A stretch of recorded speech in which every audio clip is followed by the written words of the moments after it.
Hey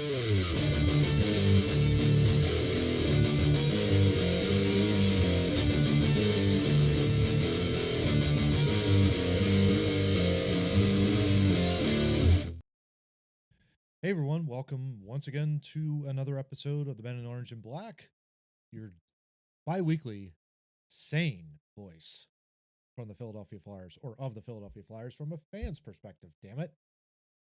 Right? Something like that? Sane? Knock on wood? Sane? No, sane. With me, of course, is the illustrative Steve Murray. I am Matt Craig. We're happy to have you guys with us. Steve, what's going on, man? How you been? Anything Illustrative? New? Illustrative. I couldn't come up with a good S that was artistic. And I didn't want to say simplistic because that's not you. Whoa. Well, Damn, maybe you are. Catching strays today. Okay. I don't know. I see how it is. I don't know. Yeah, okay. All right, I see how it is. See how it is? Okay. I don't do much illustrating on this podcast. That's the only question I. Well, that's not necessarily true. You do have a couple slides that you do for us, and it's all text, and it's copied from other websites. He meant to say borrowed. Anyway, there's no copyright over statistics. Come on, that's not a copyrightable thing. It's like the phone book. You could copy the phone book. There's no copyright. That's very true. Although that would be really painstaking and very painful to go through, I would think. I wouldn't do it. Yeah, I wouldn't do it either. Me. Yeah. Well, Steve, here we are. We find ourselves essentially like week and a half, I guess, left in the regular season. Spoiler alert, Flyers are not going to go into the playoffs. So officially. Officially, I guess it is, right? I'm officially eliminated with last night's loss. Okay, that's what I thought. Yeah, we woke up this morning. I was like doing the math, and it was like, well, wait a minute. They're like 10 or 12 points out, and they have 5 games left. How is this not an elimination? Well, they've officially been eliminated. It's eliminated. Yeah, along with the Boston Bruins. So we've. Woohoo! Even though they won. Yeah. But I think, we'll get to that in a sec. I think they have the same number of points as we do. Yeah, we do. Mm-hmm. In the same number of games played. Yeah. So that would make sense then. And, which is really ironic, too, in the fact that you have the Flyers actually did pretty well. But we'll get to that in this first period. Of course, we'll go through studs and duds in the second. And then we'll look ahead at the 5 final meaningless, worthless regular season games. And then we will call it for the 24-25 season. We're not going away, though. We are absolutely not going away. We will do a draft episode. We will do a free agency episode. And, of course, the draft episode will be funny because it's like we don't know anybody. Of course, which will be great. Yeah. I think it'll be mostly, my guess, it will be all of the potential moves that might be done by Danny Briere. We'll see. But we'll do a instant emergency pod reaction and all that kind of good stuff, and should be a lot of fun. Is it an emergency if it's planned? I guess it would be. The draft has a set date. I guess it would be. It wouldn't be a planned emergency pod, right? That'd be kind of weird. Right, Maybe it's a planned pod. Yeah. I don't know. A planned out of something. Yeah. The foreseeing into the future that we know is eventually going to take place, but you never know. But in any event, Steve, let's take a look at the glance as we head to the final 5 games of the season. As you can see, Aronson. Oh, I'm sorry, this isn't the phone book. No, it's not the 31, 37, and 9. They will not have a winning record. They will not have a Hockey 500 record, unfortunately, for the year. It will be a losing record. The good news is, barring the last 2 games at home, we may have a winning record at home. We may. Who knows? Maybe. By the time of this recording. Is the Sabres game at home? I forget. The Sabres game is not at home. The last 2 home games are with the Islanders and the Columbus Blue Jackets, who also might be at that time out of the playoffs, depending on what happens. So we'll see. We'll see what happens there. But, Steve, 31, 37, and 9. Although the power play has improved. That's remarkable. It's a 1-point tick up. Not helped last night. No, not helped last night. Well, actually, no, they did score a power play goal, didn't they?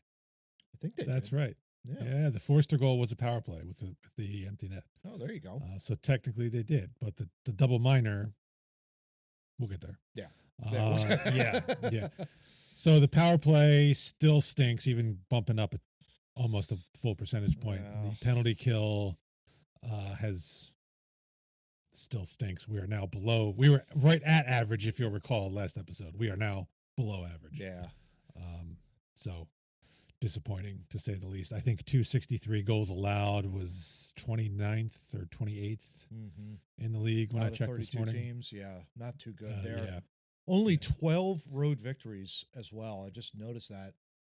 12, 18, and 8 on the road. I mean, that's not going to get you anywhere. You'd have to have a dominant home record, and you don't even have that. So down year, obviously. A lot has happened, as we've well documented throughout the entire year. A lot of change.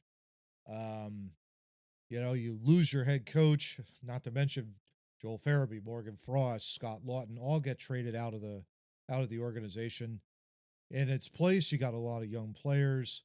You also have 7 draft picks in the first 2 rounds. I mean, who knows what Danny's going to do with that? We'll see, but well, speaking of that, hey, and let's talk about this, because I'm starting to lose my mind with these Flyers fans online. It seems like no matter where you go, whether it's on Flyers Facebook or Flyers Twitter, what are they doing? They're not tanking. What are they doing? They're not tanking. First of all, I don't know how you could tell somebody, hey, I need you to go out there and lose. Like, that might be a bit of a problem. The players are not going to lose. They're not going to lose. They're playing for jobs. That's problem number 1 there. And then I made the point, rather expertly, on a Flyers Facebook post. I asked those Flyers fans, quote unquote, that are out there, do you realize that the team has 3 first-round picks? They have 3 of them. They don't have the 1. And it's not like, oh my God, we're going to lose out on like one of the top prospects in the league. We have 3 of them. So I think we need to pump the brakes a little bit before we start going, oh, crazy, oh my God, that kind of a deal. Well, the thing that bugs me is like, so when we get to the little mini winning streak we had here, they've won these first couple of games, like, oh, they're not tanking, they should be losing. And I'm like, you realize the only way you can really cause a team to lose is to strap the roster, right? So you have to scratch people, insert other people. At the time, they had 12 healthy forwards. There was nobody to scratch. And then Garnet Hathaway comes back. It's like, oh, well, scratch somebody else for Nick Delorier. You do realize they won those first two games with Nick Delorier in the lineup. Right. Like, it's, you can't, and it's, I know, brother. Buffalo. Buffalo is what I'm going to say. Okay. Yeah. Buffalo. Yeah. You can suck as bad as you want and get number 1 overall picks for as long as you want. But that alone is not going to do it for you. Yeah. And tanking for the sake of tanking, when does it end? Yeah. It drives me over the ledge. You literally have to continue to improve in order to not tank, and you want to get better ultimately. You don't want to just continue to keep tanking, to your point, and be in Buffalo hell. And it's like you don't see the playoffs for almost 15 years. I mean, think about that. Someone that was born in 2011 has not seen the Buffalo Sabres make the playoffs. Everybody else has. And how many number 1 or number 2, or let's even expand it to top 5 picks have they had in that time frame? Right. I mean, so that doesn't work. It does not work to always tank and roll the dice and hope to God that you get that generational talent. It just doesn't work that way. Generational talents come along once a generation. Thank hence you. Yeah. The generational Exactly. part. Exactly right. Yeah. Good chemistry right there, bud. Yeah. Yeah. Yeah. But anyway, yeah, I present for your enjoyment the current draft slot standings as of the end of play Saturday night, the 5th of April. There you go. We stand in the 4th slot. I love it. which means percentage-wise, we're most likely to pick in the 5th slot because that's how it works. That's how the draft numbers work. You have basically the best chance that you have of landing in the lottery is the pick behind where you sit currently. Yeah. Which blows my mind. But yeah, it's possible at 4 you could see 2 teams jump you in the lottery. Yeah, sitting at 1, where the Sharks are. Yeah, the Sharks could see 2 teams jump them. Isn't that amazing? And be 3rd, and still you're picking 3rd. But like, holy crap, we sucked. We didn't get the number 1. Yeah, we're 26 games below 500 technically. Looking at that, and there is still a chance that they could not be the number 1 franchise to pick in the upcoming draft. Mm-hmm. That's crazy to me. That's the mind of Gary Bettman. Oh my God, with the draft lottery. And the funniest part is, like, you could have something where, one of these bottom 5 teams, like, oh, we got to lose. Yeah. And then say the Kraken win their final game, get into the 6th spot, and the 6th slot is what ends up winning the lottery and going to number 1. It's right. Like, if they had lost that last game, they would not have gotten the number 1 over. It's insane. It's crazy. It is insane. Yeah, it is crazy. But as you can see, we probably 3's probably out of reach at this point. Yeah. 3's definitely out of reach. The variable is definitely between 4th and 10th. Yeah. It really is. Because that's all tightly bunched. It is. Yeah. It's amazing the Islanders are down there. Despite a winning record at 33, 32, and 10, they're 10th. It's crazy in that regard. But what kills me, though, is that the Ducks have a better record than us, and that pisses me off because of Gauthier. But you look at the Ducks' success, it's probably more like Carlson and Tavish and guys like that rather than Gauthier. Yeah, exactly. So that's where we currently stand. I wouldn't worry about that. Yeah, that's where we currently as of stand. now, we sit 4. Yeah. So. Yep. So that's where we stand at the moment. So why don't we then go ahead in the slate of games, Steve, as we round out the end of the year. And of course, this was where things were really getting off the rails. You've got the Chicago Blackhawks on the road. In what turned out to be an incredibly sloppy game. You could definitely see both teams were really struggling to play any sort of defense because it was a throwback to when the NHL was in its heyday. 10-8, 9-7. Well, this one was 7-4. The surprise was it was the Blackhawks that won. Back and forth affair. It kind of almost reminded me so much of, like, I think it was game 1 of the Stanley Cup final. When it was 6-5. Remember that? Yeah. That was crazy. Thanks for reminding me about that. And well, what reminded me of that was that stupid goal song playing. And I'm not the only one. Boosh mentioned in the broadcast, he's like, I hate that song. Yeah, I hate that. And I'm like, yeah, I do too, because I watched game 1 of that Stanley Cup final in a Chicago bar because I was in Chicago on a case. And I had to hear that song 6 times because he scored 6 goals. That was insane. Screw him. Absolutely insane. Goals by... So we had Jamie Drysdale open the scoring, and then Travis Sanheim tied it. Bobby Brink, and then Konechny. But then that was pretty much it. So by this point in the season, wheels were starting to come off. Of course, you had to think about, like, when we last came at you, we had that emergency pod when Tortorella got fired. Torts got fired. Mm-hmm. And this was kind of I think the beginning of almost the downfall. I mean, they were really struggling throughout the entire month of March. They again go 0 on the power play. They were 0 for 2. They gave up 2 power play goals in the game on 4 opportunities for the Blackhawks. Steve, things were not good, and it just seemed like they couldn't keep up with the Blackhawks, and it was like big time problem here. Yeah, early on it was both goaltenders blew. Oh yeah. And then in the second period, their goaltender stopped blowing, and I was kept on blowing, and that was a major part of it. That was a power play differential. 2. I forget? Did they get an empty netter or? They did not get an empty netter. They did not. Okay. Yeah, it was 6-4 at the end of 2 But periods. in all honesty, 2 power play goals versus our 0 for is a huge part of the margin there. And this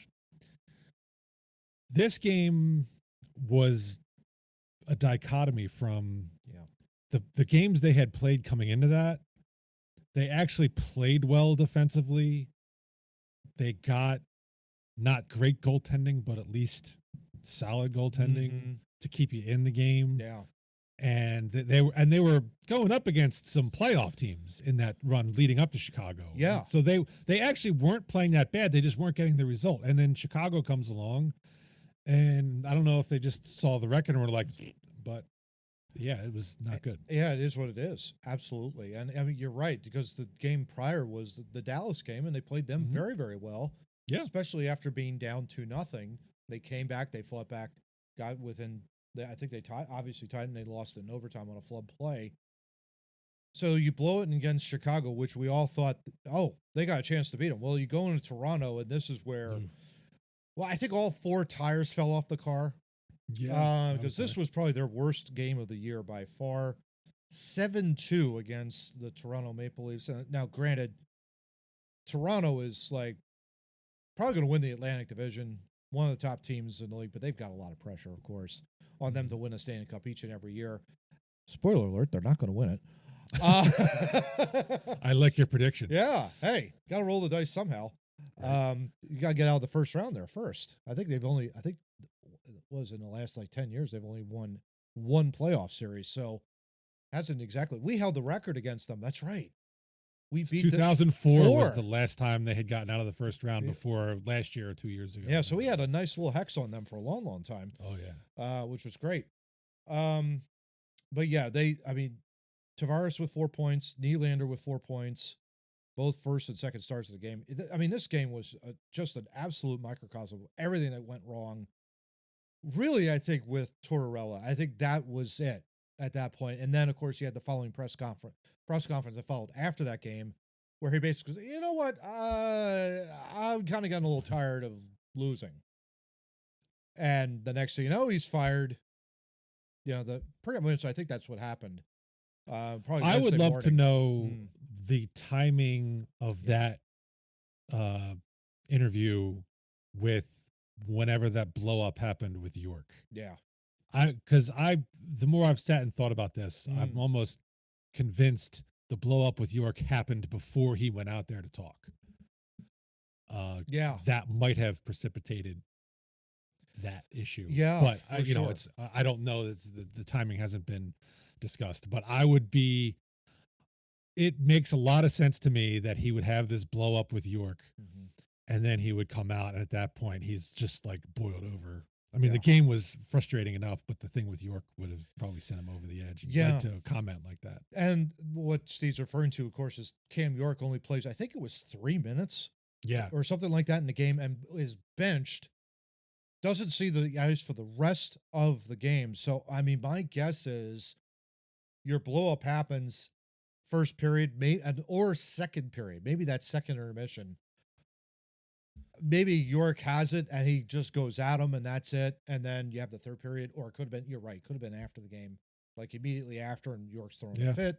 Yeah. Whatever transpired, obviously Torts gets canned. And so it's like, okay, Bradshaw, interim head coach, Brad Shaw, not Brad Marsh, Brad Shaw. I love that flip up that I had at that last emergency pod. So you're thinking, oh God, okay, so you got an interim coach, 9 games left. What do you do? Where you go against the Montreal Canadiens, who are fighting against a playoff spot, and you score 6 times and you beat them 6-4? Like, what?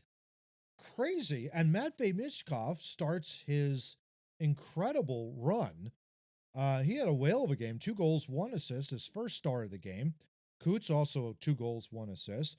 You score a power play goal, the first one in the month, against the Montreal Canadiens. Yeah, but it wasn't like a legit power play goal. It was a 3-on-1 off a turnover on a shorthanded rush by Montreal. The box score says power play goal, Sean I Couturier, understand. 5-2. So I understand, but it's just funny that it happens that way, right? Not like on an actual kind of set power play setup.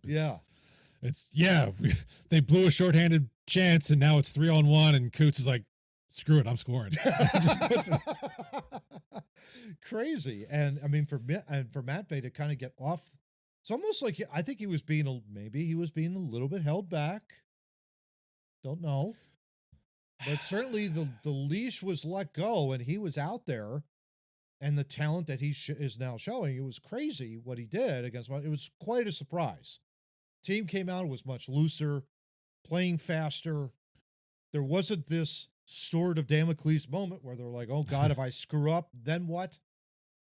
I don't know. Maybe there might have been that little change in the locker room. Every time there's a coaching change, though, there's always a little bit of a, because not only, yes, the sort of Damocles thing, but also there's some of the guys in the room maybe weren't so happy. TK's played some of his best hockey under Tortorella. Yeah. Maybe, there's some introspection, like, oh crap, we got a guy fired. Mm-hmm. He's now out on the street. Now what? Partly because of us. Yeah. And so, you take it upon yourself to try to make right in the few games after the coaching change happens. Yeah, for sure. Yeah, it was at least a fun, exciting game to watch after all the bull crap that we had witnessed in the week leading up to it. Well, if you thought that the Montreal game was a lot of fun. Oh, wait, before we get off the Montreal game. The Montreal game, the one when Michkov hit the post on the empty net? I think, yes, it was. Because they were going for the hat trick and he hit off the post. Yeah. Or he missed it wide or whatever. Yeah. So, they were all gunning for him because everybody was waiting. Oh, yeah. To chuck their hats. Wasn't happening at that point. Bradshaw, I think, even remarked at his post-game presser. It was like, we were all hoping for him to score. And, the reaction to him on the bench going, oh, my God. Just totally missed it, but ran off the post. Yeah. And in fairness to him, he rang it off the post. There was a defenseman sliding in like at the last second. So he did have to. It's not like it was a gaping thing. And he had to avoid hitting the defenseman. Yeah. So. Yeah, exactly. Well, then you have the Buffalo Sabres. And if you thought 6-4 was entertaining, this one was very entertaining. 7-4. So you got, after giving up 14 over the last two games against Chicago and Toronto, you come back against Montreal and Buffalo and you score 14. 13, sorry. Maths. Yeah, just a little off by one. This one was, I saw this start to finish. And you score 2-0. Michkov's backhander. We're going to show this on screen. My God, what a goal he had. I don't think people realize just the skill that's involved in that. The fact that he's coming in on the right-hand side and he's got to have it on his backhand and to lift it up over the goalie's shoulder. In tight, right? I mean, that is an amazing play, amazing individual effort by Michkov. Just very thankful he's on the team, obviously. Great pick, great draft pick, Danny. Thank you. But you proceed after a 2-0 lead, you cough it up 3-2, but then Michkov gets another one. Noah Cates, 4-3. Ryan Poehling had a nice slam dunk goal. We'll show that. It's another power play goal. Show that on screen.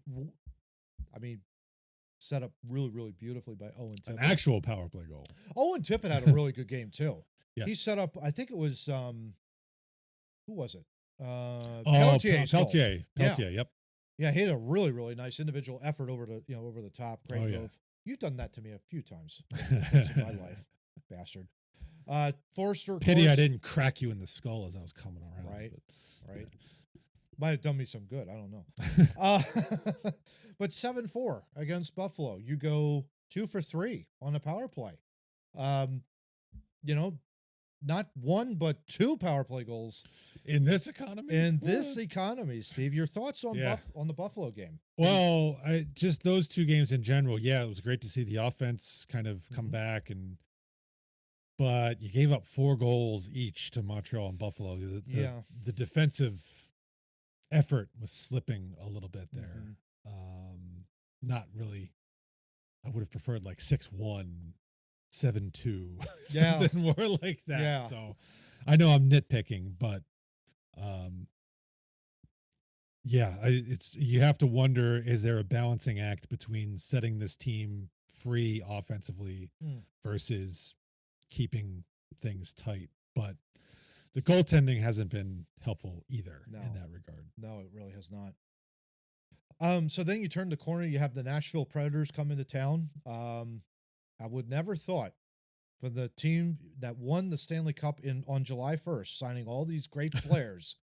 Media crowns them Stanley Cup champions, and yet they come in here limping, and we beat them in a defensive struggle 2-1. Ivan Vodotov with a very fine start, very rare start, despite the fact that you're outshot 29-18 in this game. Ryan Poehling had himself another good game, scoring the opening goal, set up by Konechny, and then Drysdale from Michkov and Konechny 2-1 for the game winner. Drysdale, good to see him kind of get some goals on the board, which is great. And Fedotov obviously having a solid effort in net. Obviously, only giving up the one goal on 29 Helped shots. out by, I forget if it was Poehling or if it was Sealer who sold out to take a Steven Stamkos shot point blank to the nuts. You're crazy, but well, that's who Nick Sealer is. He's like, you know what? I'm just going to block all kinds of shots.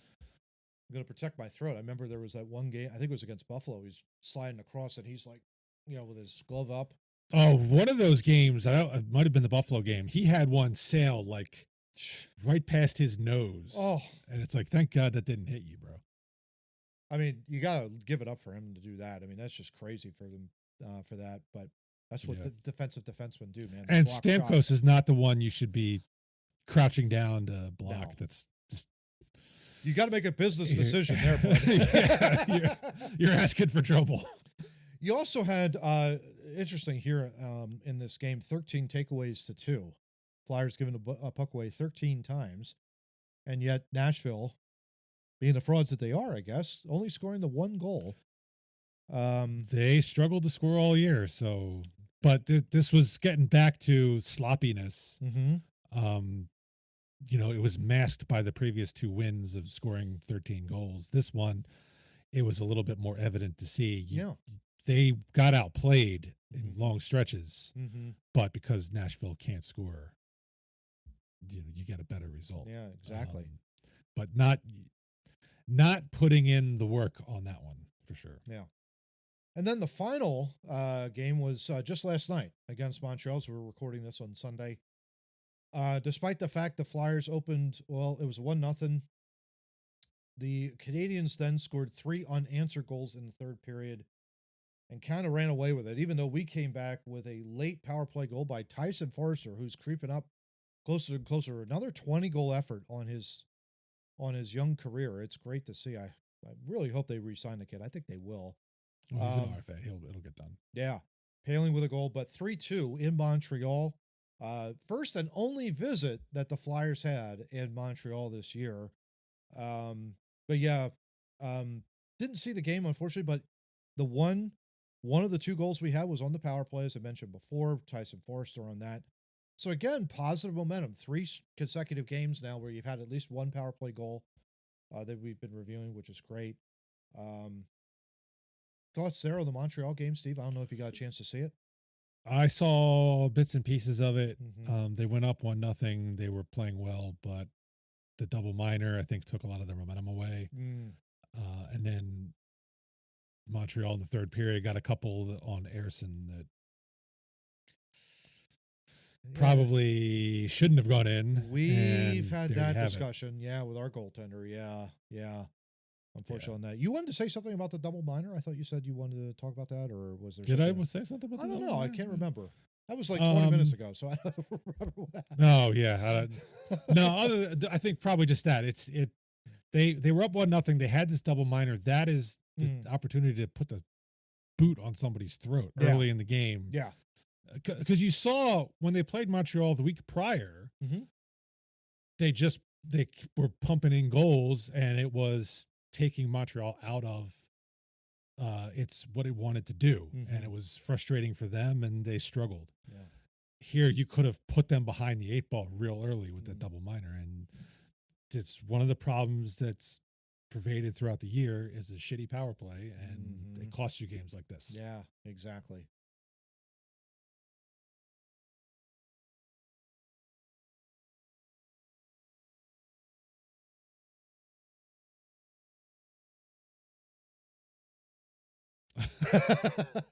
Well, everything that's gone on in the last week and a half is giving me a twitchy. Yeah, it's kind of what? Huh? What?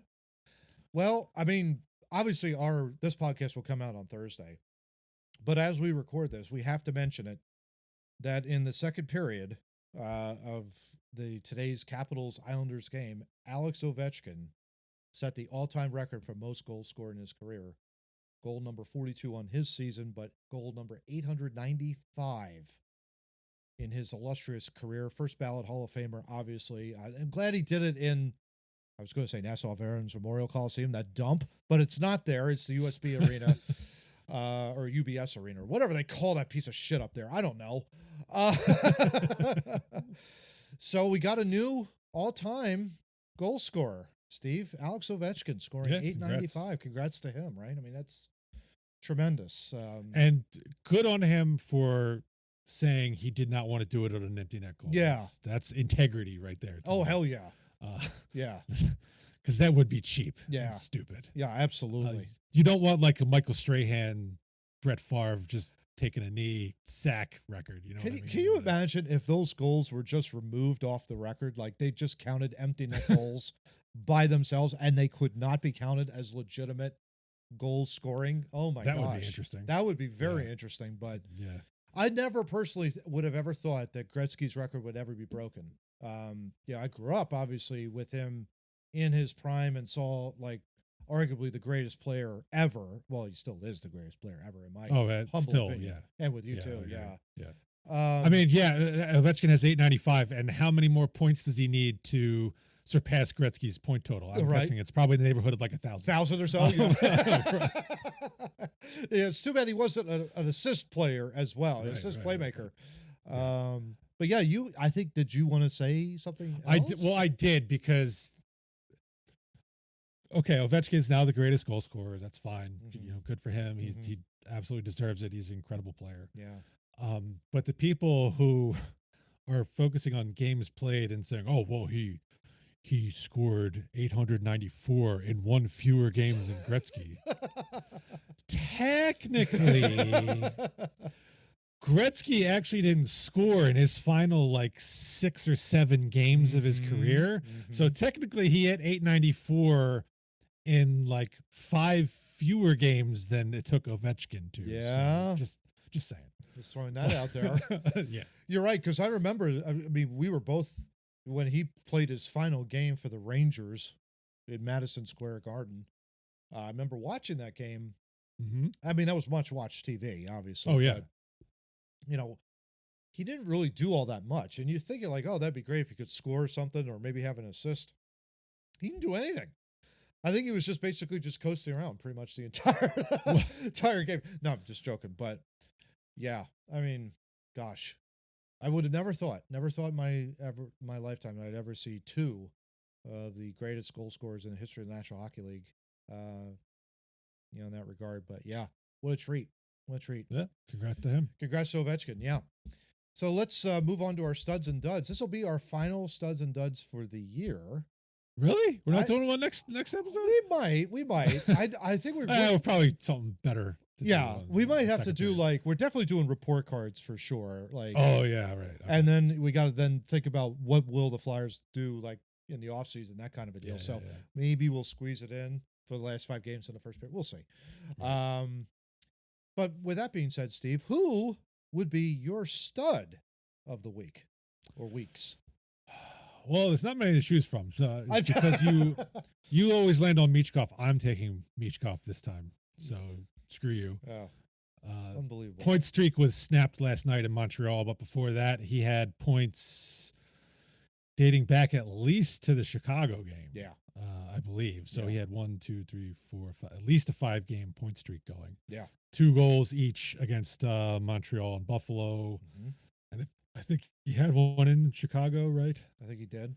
Yep. So he had a nice little stretch there, picking up some points. He is, I believe, as of this recording, still the rookie goal leader with 24. Yes. That's correct. So he had, and he was playing well before Torts got fired. So don't pile it all on Torts being fired. Yeah. He's been great ever since the 4 Nations break. I think the rest did him well. Yeah.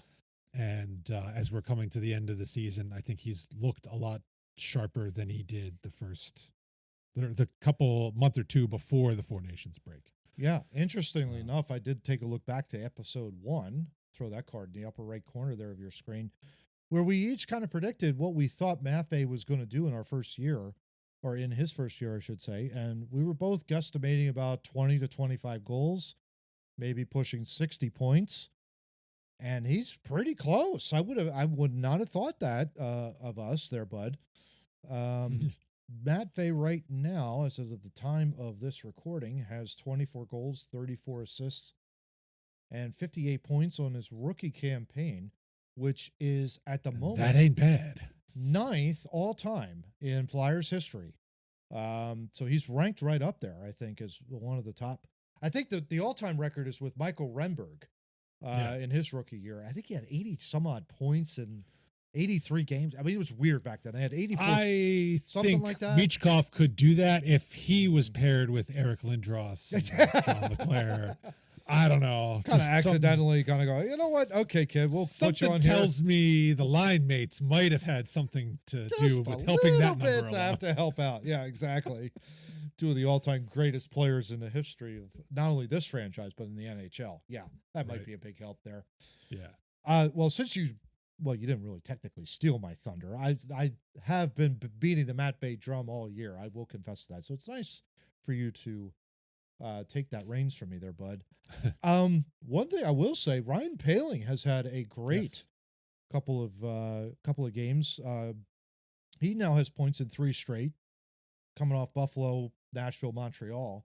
But looking at it on 1, 2, 3, 4, 5 goals and 2 assists in his last 5 games. Even plus minus though, unfortunately. A lot of nice goals too. Really nice goals. He is coming to form a little bit. People forget he was a first round pick. So he's got hands. Yeah. And he's got some wheels. I mean, I don't think he's ever going to be more than maybe your third line center, but he's had he can play a little bit. 27 points. So, in 63 games. So not much, but -2. -2 through the entire year. That's outstanding, I think, for a third-line guy, second or third-line guy, to do what he's been doing. He had 2 power play goals against Buffalo in this streak, so he's playing some whale of a hockey over the course of these last 5 games. Big shout-out to him. Love Ryan Poehling, yeah. Duds for the week, Steve. Well, I was going to say, like, Tortorella, right? I mean, come on, you get fired? Like, come on. How could you? How could you, man? What the hell? No, okay. We both jointly, and I think this is we're going to elaborate this a little bit further in our final episode of the season. This goaltending situation, dude. We need to find number 1 again. Because I think we have 2 backups, and clearly I think Sam Ersson, I hate to say because I like the kid, he's not going to get you to the playoffs, and he's not going to get you winning any one round in the playoffs either. He's a good backup, but I don't see him as a starter. Yeah. And I hate to say that about this kid. Which game did he play, Chicago or Toronto? I'm blanking on that. I'll look it up. I think he played Toronto. He might have been a Toronto game. Yeah. Here real quick. Well, while you're looking that up, I mean, Fedotov then, I believe, started the Chicago game, and he let in some bad ones. Spencer Knight of Chicago let in some bad ones too. But so Fedotov, as much as I love his story, and it's great that he finally gets to realize his dream of playing in the NHL. Just after seeing him, he is too up and down. Yeah. You know what I mean? Like, he's either awesome, like he only allows 1 goal to Tampa Bay. Yeah. Or that's in 7 to Chicago. Yeah. And it's like, he also gave up 7 to Toronto. You don't have. Wait, he didn't play in Toronto. He did. Yeah. Ersson played in Toronto. Yeah.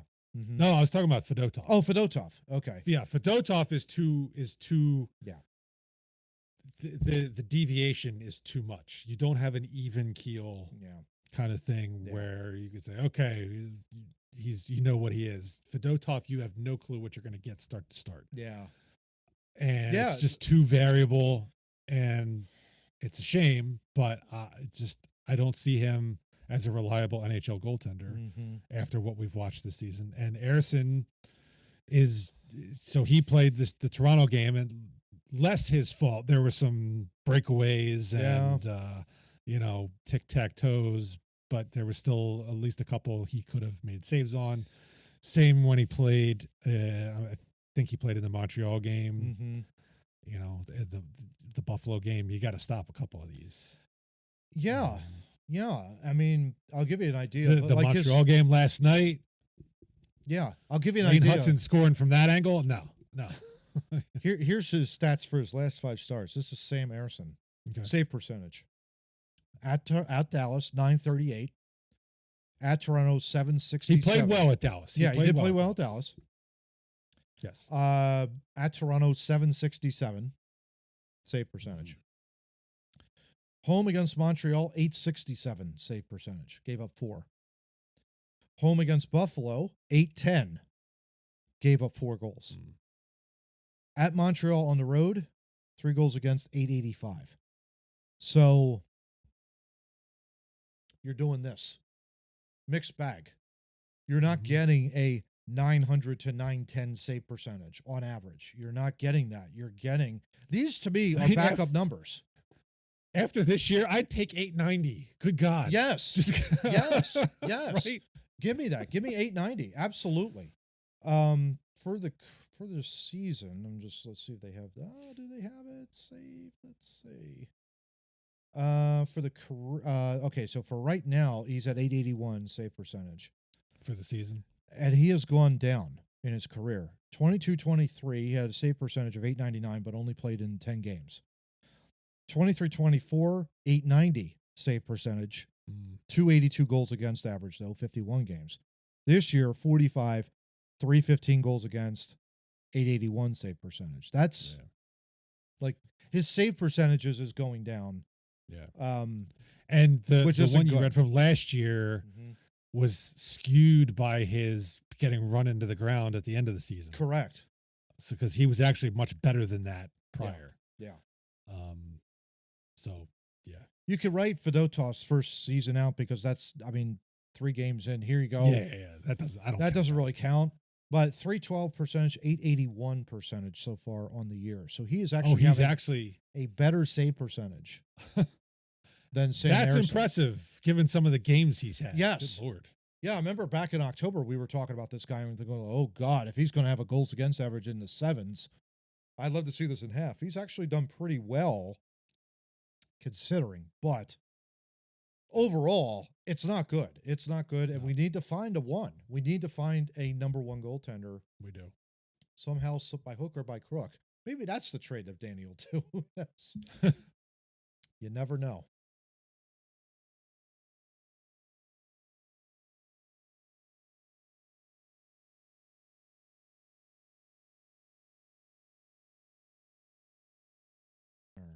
All right, so I'm doing the math here. I'm pulling out my calculator. Let's see.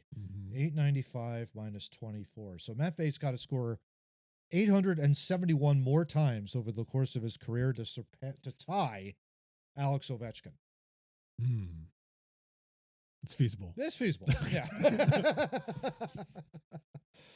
Third period. Maybe it will be. Who knows? You never know. He's got a good shot. He's got a great shot. Yeah, absolutely. Put him with some guys. I mean, you put me with Nick Backstrom. I could probably pot 20 in a season. You could sneeze out 20 goals if Backstrom's feeding you all the time. Come on. Absolutely. Yeah, just go to the net with my stick down and get pummeled, but some of them will go in. You're going to love this, though, Steve. The guy that set up Alex Ovechkin for goal 895. Please not Tom Wilson. It was Tom Wilson. Son of a bitch. It was Tom Wilson. Son of a bitch. Yeah. Can't stand that dude. Yeah, I hear you, bud. Third period, as we move on to close out the year here, as we look ahead for the final time in the 2024-25 season, your final slate of games, Steve. As we preview this, we're recording on the 6th. So when this comes out on the 10th, we won't know what happened with the Rangers game. Don't ask us because we don't know. We don't have any idea. Yeah. I don't have a DeLorean. I can't help you. uh, in regards to that. And even if I did, I wouldn't go forward to watch that game. Let's do something better. By that point, the Rangers are probably out of the playoffs and whatnot. Who knows? Well, they're only 4 points out of a spot right now. I mean, they're not done. Yeah. They've got a chance. They got a shot. Yeah. So you got the Rangers. This is if I'm looking ahead here, this is the last, obviously, third meeting of the year. We beat them early, 3-1. They beat us 6-1. Which was really, really bad up there in Madison Square. So here we are, Steve. Rangers. Final time we see them this year. Your thoughts as we look ahead at the Rangers game here? Interesting stat. Their power play is 17%. It's kind of well below league average. That kind of sucks. So, for the Rangers. I love it. We're not the only ones. And then JT Miller, who was acquired by them a little while ago, has in 26 games played with the Rangers, 26 points, 10 goals. He's actually been really good since he came over. No, there you go. there you go. Point per. Yeah. He's actually 8th in scoring on the team. Wow. Having just played 26 games. Wow. Chris Kreider is next behind him. He's played 62 games, only has 25 points. So that's kind of worked out for them, but they're on the outside looking in too. Yeah. So I think there are a lot of problems. I do think Laviolette gets fired as well. Maybe. You had a team here. This was the 2022-23 Atlantic Division first seed, went all the way to the conference finals. Now you're on the outside looking in. So, I mean, they had a swoon. I remember that. I remember that swoon that they had. When was that? That was like December, January timeframe, and everybody was like, what the hell's going up there in New York? Yeah. And it was great to see. I absolutely love it. So I do too. And here's even more good news. We get to miss headhunter Matt Rempe because he's on the injured list. Oh, so, there you go. We One too many fights, I guess. I don't know. We won't have to look out for his flying elbows. I guess not. Yeah. And they got rid of Trouba. That's right. They traded him to Anaheim. That's right. I forgot about that. So double, two flying elbows. We don't have to worry about. There you go. I love it. I like it. Then, the second to last home game of the year, you have the New York Islanders in a special matinee, 12:30. I'm trying to hype it up here a little bit. Fourth meeting of the season with the Islanders. The Islanders beat us twice. I mean, they played 3 times in January, if you remember, Steve. Oh, God, yes. Beat them up there, and then we had to come back there a week later, and then they came to our building the week after that, and it was getting a little sick and tired of the blue and orange because it doesn't fit. It clashes, for God's sake. Doesn't fit. This fits, New York. This fits for a reason. It's black and orange. It stands out. It's beautiful. Blue and orange doesn't work. Mets doesn't work. Give me a break. Their power play is terrible, though, right, Steve? Oh, 12.7%. Yeah. I love the fact that our power play, despite the fact that it really sucks, at least it's better than the Islanders, for God's sakes. By like 2 percentage points. That's as bad as our power play is. Like, holy crap. Oh, God. Oh, my God. Awful. Yeah. Yeah. Well, they've lost. They beat Minnesota Friday, and I don't know what they're doing now. They had a 2-0 lead before Ovechkin scored. But prior to that, they had lost 6 in a row. Yeah. So their playoff hopes are fading fast. Matt Barzal has not played since February 1st. That might be a factor, considering he's one of those. Yeah, it could forwards. be. Could be. As well as Patrick Waugh, head coach, called out Anthony Duclair for basically not doing anything in one of their last games. Duclair has since stepped away for personal reasons.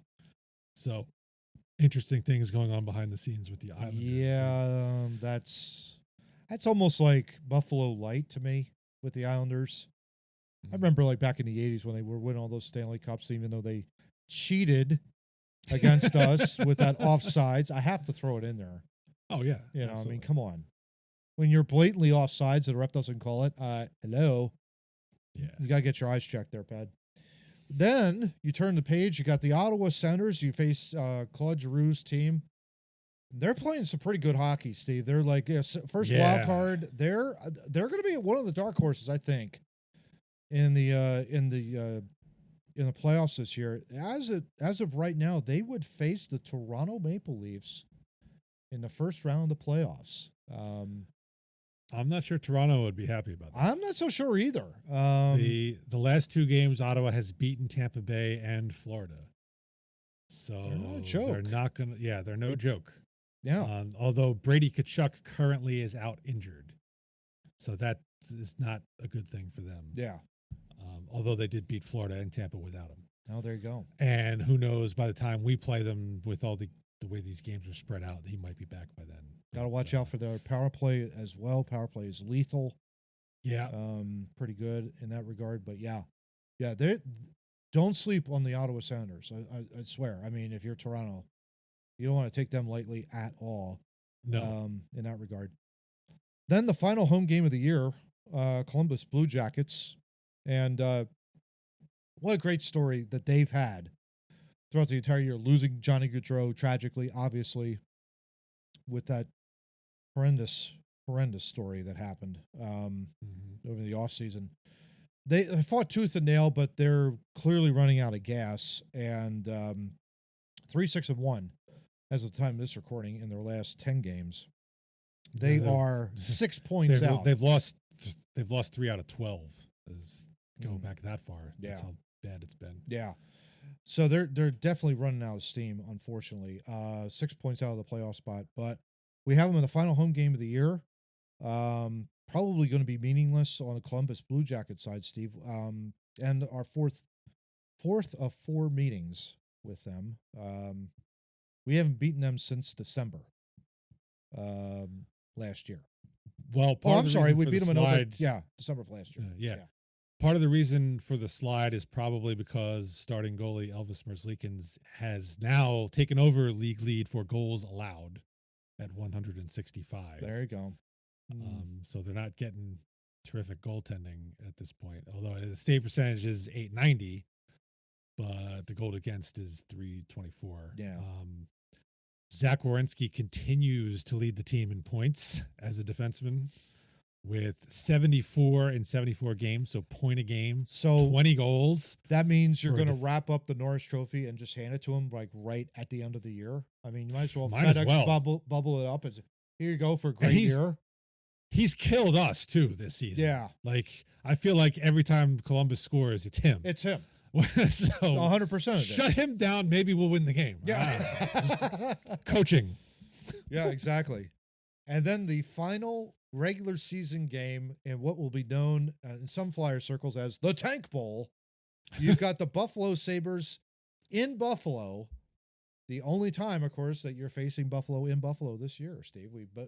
Both times they came here, both times they've lost. I would expect us to end the year on a high note. It would absolutely suck if we lose this last game. Well, Buffalo's been surging though.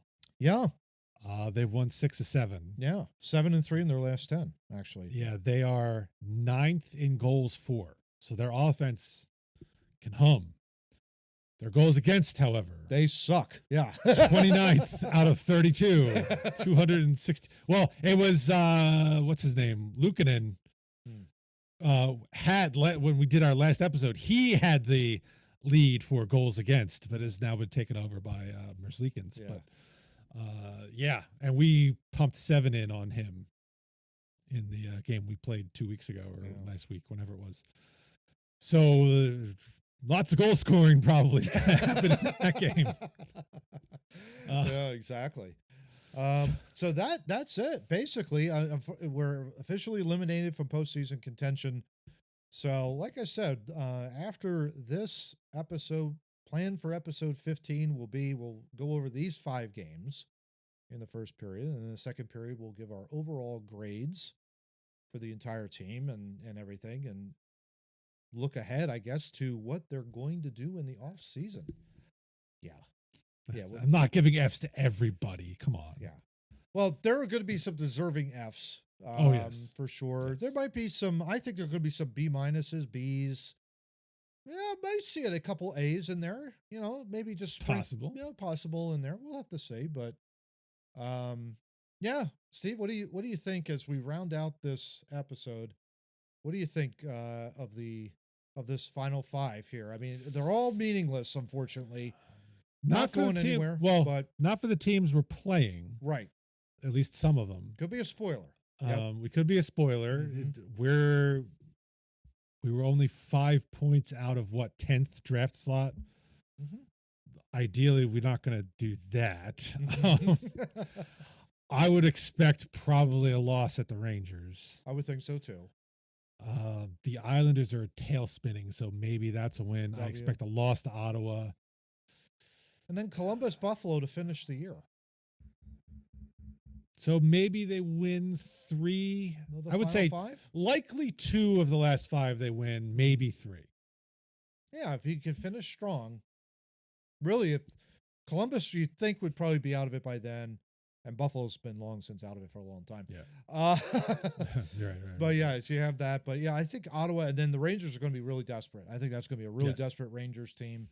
They're the closest, I believe. I mean, Ottawa's in, obviously, but of the teams that are trying to get in, the Rangers are the closest. Rangers are the closest ones, yeah. So they're going to have the most impetus to get a victory in that game. Yeah. So, yeah. But so if we get 3 wins, that's 6 points. We just have to hope all those other teams above us win a little bit. Yeah. Maybe end up 4th, 5th slot. Which would be, let's see, that would be, we're at 71 now, so that would put it at 77 to finish the year. Yeah. Not exactly ideal to finish the year at 77 points, but this is a rebuilding year. Spoiler alert. This was a rebuilding year. Spoiler alert. Not much to say. You look to next season. You look for that opportunity. And I think you said it really well, Steve, in the last episode. This is Danny Briere's offseason. This is where he really has to make that stamp. Yes. And we will definitely talk about that. Where do we think Danny's going to go to address the needs on this team? That kind of a deal. It's going to be interesting to see what transpires. But yeah, that's our thoughts for episode 14 of the Men in Orange and Black. And join us again in 2 weeks' time, where we will release our final regular season. Stop whining. It's only for 1 year. Hopefully we will cover playoffs. That's our goal next year, is to cover playoff round or 2 or 3 or 4. We'll see. We'll see. They got hot. Don't get it. Yeah, right. Your mouth to God's ears. Yeah, exactly. That's right. Well, for Steve, I'm Matt. Let's go Flyers. You kids are soft.